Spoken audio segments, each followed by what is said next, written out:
अब एआई का तो पता नहीं, लेकिन हम झूठ बोलने में नंबर 1 जरूर बन चुके हैं, और वो भी इतने कॉन्फिडेंस के साथ कि बस पूछिए मत। विश्व गुरु का तो पता नहीं, लेकिन हम शायद झूठ गुरु जरूर बन चुके हैं। क्यों? क्योंकि इन अंकल जी को पहले आप सुनिए, आपको समझ में आएगा। पूरा वर्ल्ड में we are leaders, specially AI में we are number 1 in the world. AI intelligence, like all the Stanford University, Harvard University, there are a lot of universities of the world. They rated India as the AI research of the world. सुन रहे हैं आप?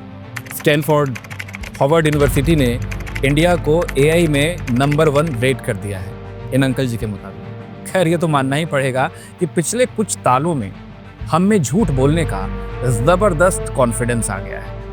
पहले गलगोटिया वाली madam ने AI summit में यह दावा किया कि 350 करोड़, जी हाँ 350 करोड़ का इन्वेस्टमेंट करके गलगोटिया वालों ने एक एआई रोबोट डॉग बनाया है। और फिर जब लोगों ने वेबसाइट पर इनके वाले चीनी रोबोट की रेट लिस्ट पकड़ के छाप दी, तो ये मैडम फिर से सामने आई और मीडिया और सोशल मीडिया पर ही ब्लेम डालने लगी कि जो झूठे लोग हैं ना, झूठे लोग, वो उनकी सच्ची बात नहीं समझ रहे थे, इसीलिए सारा कुछ कंफ्यूजन हो गया। वाह, तालियां बनती हैं इनके लिए। कमाल की बात ये नहीं है कि हम कमाल के कॉन्फिडेंस के साथ झूठ बोलने में कामयाब होने लगे हैं, बल्कि प्रॉब्लम इस बात की है कि अब उस झूठ पर हम फुल टू गर्व भी करते हैं। अब इस गर्व और कॉन्फिडेंस का रियल सोर्स क्या है, ये तो आप लोग कमेंट सेक्शन में बताएंगे तो ही बेहतर रहेगा। लेकिन इससे पहले अब एक और कमाल की चीज देखिए ये वाली लिस्ट। इस लिस्ट में आपको वो तमाम इंडियंस नजर आ रहे हैं जो ग्लोबली बड़ी बड़ी कंपनियों को, बड़ी बड़ी टेक कंपनीज को लीड करते हैं, जैसे कि IBM, माइक्रोसॉफ्ट, गूगल। इन सब के जो बॉसेस हैं वो इंडियंस हैं। लेकिन प्रॉब्लम ये है कि ये सब गलगोटिया वाले नहीं हैं। इनकी किस्मत अच्छी थी, जब ये सब पढ़ाई कर रहे थे तो गलगोटिया यूनिवर्सिटी उस वक्त पैदा भी नहीं हुई थी।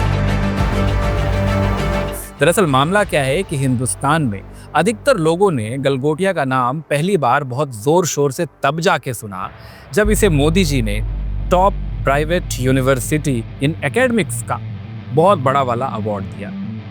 देखिए, फैंसी यूनिवर्सिटी के तौर पर तो ये पहले भी देश में मौजूद थी यूनिवर्सिटी, लेकिन मोदी जी के अवार्ड देने के बाद से ये जो गलगोटिया यूनिवर्सिटी है और ये जो गलगोटिया यूनिवर्सिटी के लोग हैं, ये देश के जैसे एकदम लाडले बन गए और ये मेहनत भी बहुत करने लगे। जब से इन्हें पता चला कि भारत सरकार जो है वो पेटेंट को रजिस्टर कराने के लिए अपनी तरफ से अनुदान देती है, इन्होंने धड़ाधड़ पेटेंट के लिए अप्लाई करना शुरू कर दिया।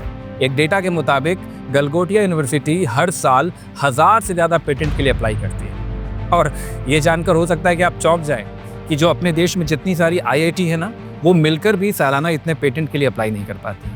अब समझ रहे हैं कितनी ओजस्वी है ये गलगोटिया यूनिवर्सिटी। अब इतनी ओजस्वी यूनिवर्सिटी जब AI समिट में अपना डॉग लेकर आई तो उसने सोचा भी नहीं होगा कि पल भर में, जी हाँ सिर्फ पल भर में, उनकी पोल ऐसे खुल जाएगी। लेकिन डराने वाला सवाल सिर्फ रोबोटिक डॉग के फ्रॉड का नहीं है। आप ये सोचिए कि ऐसी यूनिवर्सिटी से निकलने वाले बच्चे जब कल को डॉक्टर बनेंगे, इंजीनियर बनेंगे, तो वो कैसे कैसे कर्मकांड करेंगे, आखिर कैसे कैसे पुल बनाएंगे, वो कैसे कैसे ऑपरेशन करेंगे। मुंबई का वो पुल तो आपको याद ही होगा, जिसको लेकर के भी बहुत सारी कंट्रोवर्सी बची थी।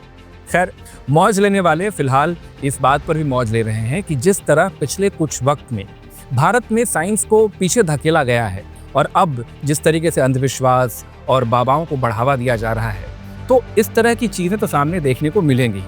जब हमारा इंडिया पढ़ाई की जगह धार्मिक नारे लगाने में, वैलेंटाइन डे पर पार्क में घुसकर लाठियां भाजने के काम करने में व्यस्त होगा, तो फिर हमें ऐसे ही उधार के रोबोट्स को सजा करके इस तरह के झूठे दावे करने होंगे कि इसे हमने बनाया है। देखिए, और ये बहुत नई बात नहीं है। जब देश के HRD मिनिस्टर रह चुके सत्यपाल सिंह भी पहले ये बोल चुके हैं कि वो ये नहीं मानते कि इंसान बंदर से बना है, तो फिर बाकियों की बात क्या कहें। पहले आप उनकी ये पुरानी बाइट सुनिए। व्यक्ति ने न कहानी में न मौखिक ने लिख करके बताया कि वो जंगल में कहीं गया था, किसी शहर में गया था, उसने किसी बंदर को आज भी बनते हुए देखा हो, ये कहीं पर नहीं लिखा गया।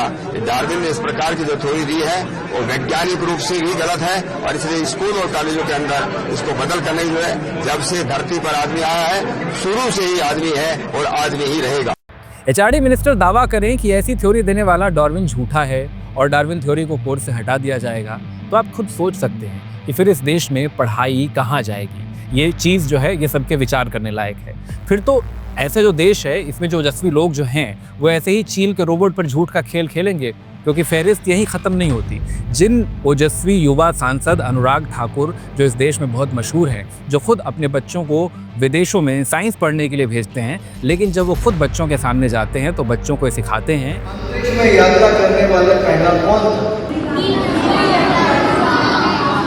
मुझे तो लगता है हनुमान जी थे। तो फिर आप साइंस में उम्मीद क्यों रखते हैं कि हम अपना रोबोट खुद बना लेंगे? खैर, भारत में एआई समिट होना ये बात सुनने में स्टाइलिश ज़रूर लगती है, इस बात पे डींग हाँकने में भी बहुत मज़ा आता है, लेकिन एआई समिट में ढंग का काम करने के लिए, ढंग की प्रेजेंटेशन रखने के लिए रिसर्च की ज़रूरत है। जी हाँ, डीप रिसर्च। सिर्फ हवाबाजी करके, झूठ बोल के यूनिवर्सिटी में पढ़ने के लिए बच्चों को तो फंसाया जा सकता है, उनसे बहुत मोटी तगड़ी फीस भी वसूली जा सकती है, लेकिन जो प्रोडक्ट इनोवेशन जैसी चीज़ होती है या जो रिसर्च इनोवेशन जैसी चीज़ होती है, हम उससे कोसों दूर रह जाते हैं। खैर, आप भी इस विषय पर अपनी राय ज़रूर रखिएगा। गलगोटिया यूनिवर्सिटी के इस महान कर्मकांड पर आपकी जो भी प्रतिक्रिया हो उसको ज़रूर कमेंट सेक्शन में दर्ज कराइए। यह है इंडी वॉइस, आपकी अपनी इंडिपेंडेंट वॉइस।